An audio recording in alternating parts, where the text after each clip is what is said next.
नाक घुमा। इस पर आदित्य उन दोनों को बहस करने देख हंसने लगा। कितने दिनों बाद घर में इस तरह का माहौल बन गया था कि वो तीन एक दूसरे के साथ नॉर्मल बहस कर रहे थे। वहीं ईशु वो तो शर्म से खड़ी जा रही थी। तीनों एक ही टॉपिक पर जो अटक गए थे, उनका उन तीनों के साथ बैठना मुश्किल हो रहा था। उनका तो साथ देने वाला भी कोई नहीं था।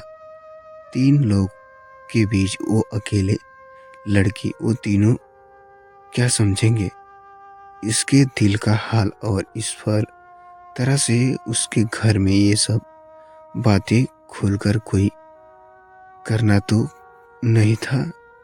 तभी आज जब तीनों एक बर्ड एंड पर पहुंचे तो सुहित ने कहा, डैड, मैं सिंगापुर जाना चाहता हूँ।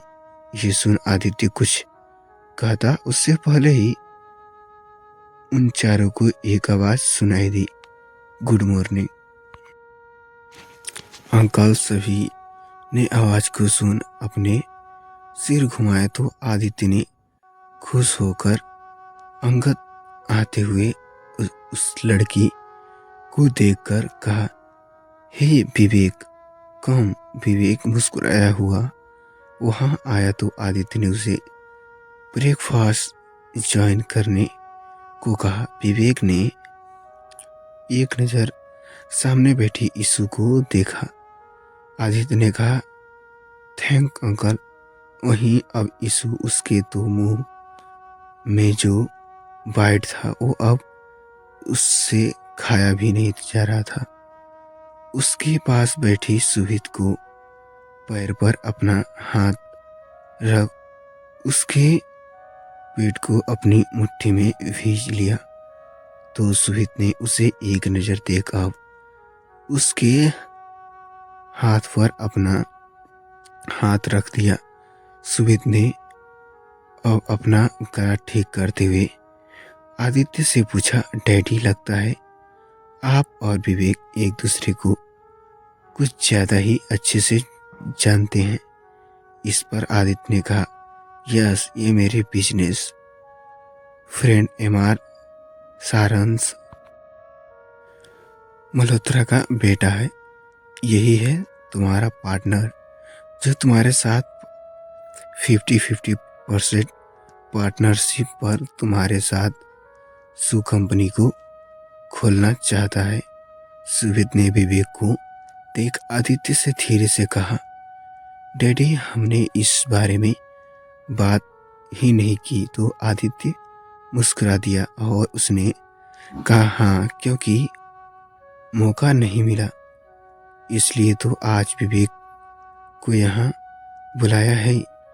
इधर शाम अब उन तीनों की बातें सुन बार बोर होने लगा था तो चुपचाप उसने की कोशिश करने लगा था कि तभी आदित्य ने उसे डांटते हुए कहा, चुपचाप बैठो रहो। इधर सुहित ईशु के कपड़े को अपने हाथ पर कसते देख समझ गया कि वो कंफर्टेबल नहीं है उन लोगों के साथ।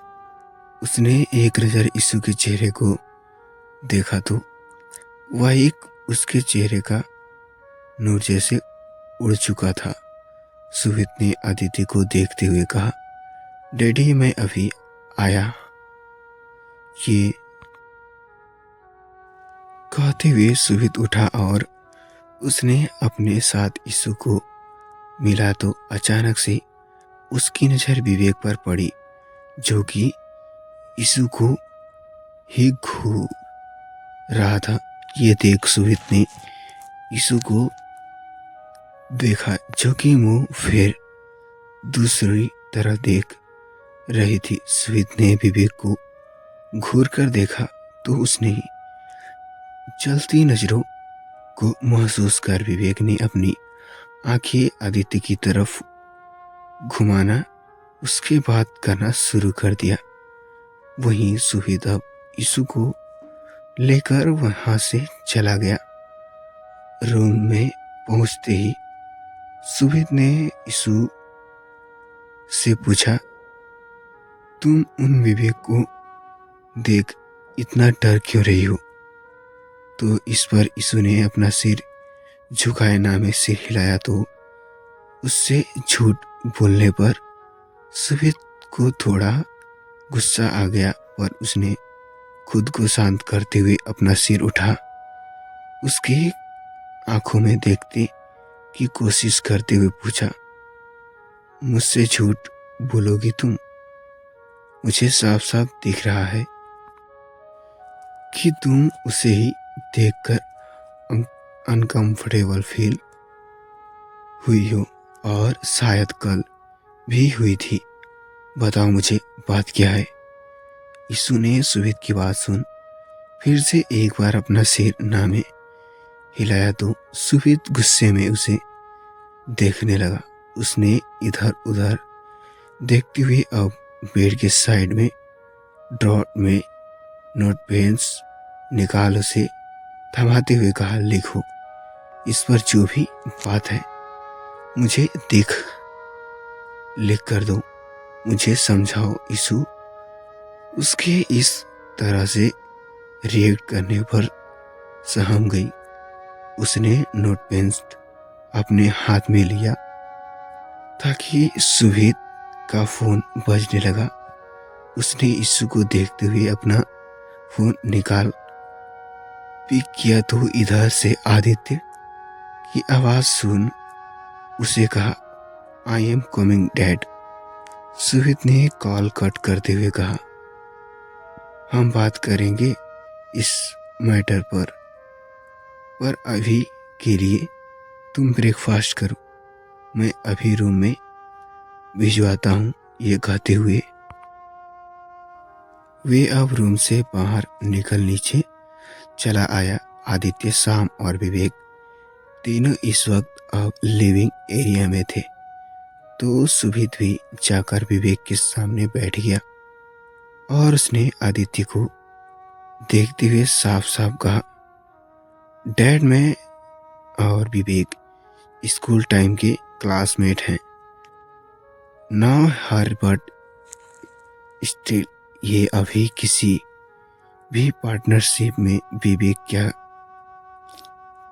किसी भी साथ काम करने को तैयार नहीं हूँ। सुहेद की बात सुन आदित्य उसे देखने लगा। वहीं सुहेद उसका ध्यान उस समय विवेक पर ही था। उसे विवेक कुछ खास पसंद नहीं आया था। इधर शाम के साथ फोन पर सूरज का कॉल आया तो वो वहां से उठ कर बाहर निकल कर आया तो सूरज ने उसके पास जाकर कहा, आरोही शर्मा नाम है, फैमिली में माँ बाप कोई नहीं है, अनाथ है। कुछ दिन पहले तक वो एक इंस्पेक्टर कपिल शर्मा के घर में रह करती थी और अब अपनी दोस्त सोनम के साथ हॉस्टल में रहती है। शान ने सूरज की बात सुनकर कहा, बस इतना ही पता चला आपको? इससे ज्यादा मुझे पता है उसके बारे में। उसकी माँ भी है जो कि हॉस्पिटल में एडमिट है और इस समय वो अपनी फ्रेंड नहीं छोड़िए अपने काम की नहीं। पर अंकल, ये इन्फॉर्मेशन मेरे कोई काम की नहीं। सामने परेशान होते हुए कहा, आप ये पता करो कि उसकी डैडी कौन है, उसकी माँ के बारे में पता करो। मुझे उसकी माँ डैड के बारे में जानना है। शाम की बात सुन सूरज ने अपना सिर हिलाते हुए कहा, ओके, मैं आपको कल तक आरोही शर्मा की सारी इन्फॉर्मेशन ला कर दूंगा। शाम ने अपना सिर हिला दिया। आदित्य ने उसने अपने मन की बात कही तो वो इस पर पकड़ उठा था और उसने उसे ये कह दिया था कि आरोही का आशी के जैसी लगना मात्र एक इनफैक्ट है। बट शाम को ऐसा लग रहा था कि नहीं, आरोही ने कुछ तो बात है, इसलिए वो अब अपने तरीके से सच पता लगाने की कोशिश कर रहा था। इधर सुहित और विवेक एक दूसरे को घूरते हुए उठ खड़े हुए तो सुहित ने पास जाकर विवेक से कहा, मिलाते हुए कहा, सारी। तो विवेक ने घुमाते हुए कहा, कोई बात नहीं। फिर कभी सुहित ने अपने कोल्ड दुख के साथ उसे देखते हुए कहा, ना नो, फिर कभी नहीं। तो फ्रेंड्स, इस स्टोरी में कॉमेडी, ड्रामा, लव, सरपेंट से भरा ये स्टोरी है। रजत और साची की। रजत प्राणा सिंघानिया बिजनेस वर्ल्ड का बेता बादशाह विजाम ऐसा कि अच्छे से अच्छे आदमी इसके आगे घुटने टेक दे। वहीं दूसरी तरफ साची एक नाजुक सी लड़की, खूबसूरत ऐसी कि कोई देख ले तो दीवाना हो जाए, पर इस खूबसूरती के पीछे छुपे हैं ऐसे गहरे राज जो कोई जान ले तो उसके धरती पर आखिरी दिन होता।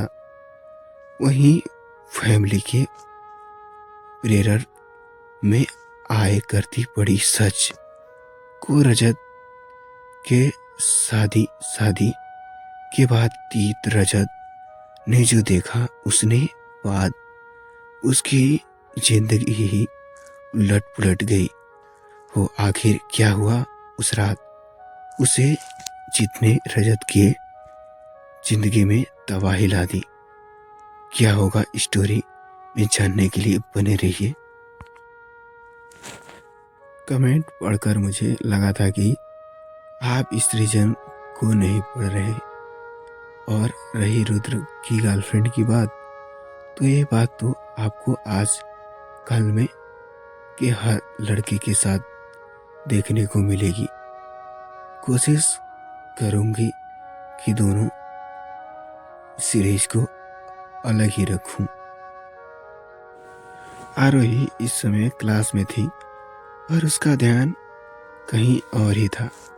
क्लास खत्म हुई तो उसने पास बैठी सोनम ने उससे पूछा, आज क्या ध्यान है तेरा? मैडम। आरोही उसका आवाज सुन होश में आई तो उसने सोनम से पूछा, हाँ क्या हुआ? इस बार सोनम ने कहा, तुझे क्या हुआ है? कहाँ खोई हुई है? आरोही ने सिर हिलाते हुए कहा, कहीं नहीं। तो इस बार सोनम ने उसे देखते हुए पूछा, सच्ची? सोनम ने उसे लगातार घूरते पर आरोही ने उसे अब सुबह जो उसके और रुद्र के बीच हुआ वो सब बता दिया। तो सोनम ने बस जान आरोही पर गुस्सा करते हुए कहा, पागल लड़की, अब तूने नाराज होकर चला गया होगा। सोनम की बात सुन आरोही ने उसे अकड़ते हुए कहा, हाँ तो जाए। इस पर सोनम ने कहा, अच्छा तो फिर तुझे उसके इस तरह जाने पर बुरा क्यों लग रहा है?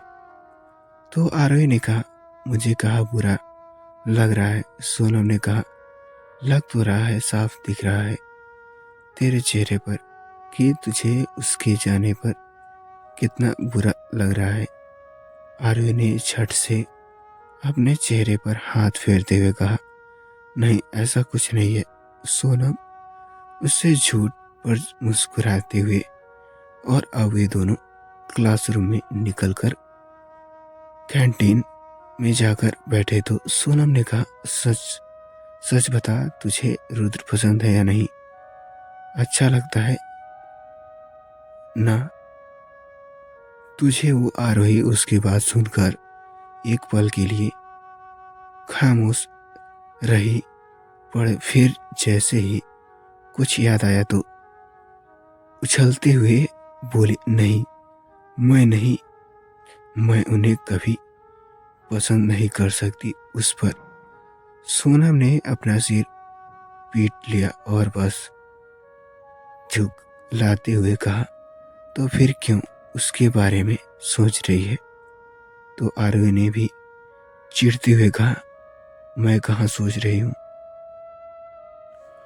सोनम ने इस बार शांत होकर कहा, अच्छा एक बात कहूँ आरोही, रुद्र को अगर तेरा फायदा उठाना ही होता तो वो उठा चुका होता। मुझे लगता है तुझे एक बार उसे ट्रैक करना चाहिए। इस बार आरोही ने कुछ देर तक चुप रहने के बाद धीरे से कहा, वो ट्रैक करने लायक नहीं है। ये कहते हुए अब आरोही का गला भर गया। उसे अभी भले एहसास नहीं था कि वो रुद्र के लिए क्या महसूस करती है, पर ये वो तो अच्छे से जानती थी कि वो उसका पति है। शादी भले किन्हीं भी हालतों में हुई हो, पर कोई तो भी ना वो उसका है। वो तो कैसे उसके होने के बाद भी शक्ति को भुला कर उसके साथ इश्क फरात रहा था। उसे शक्ति को किस करते देख वो कितना हर्ट हुई थी, ये वो किसी से कह नहीं पा रही थी।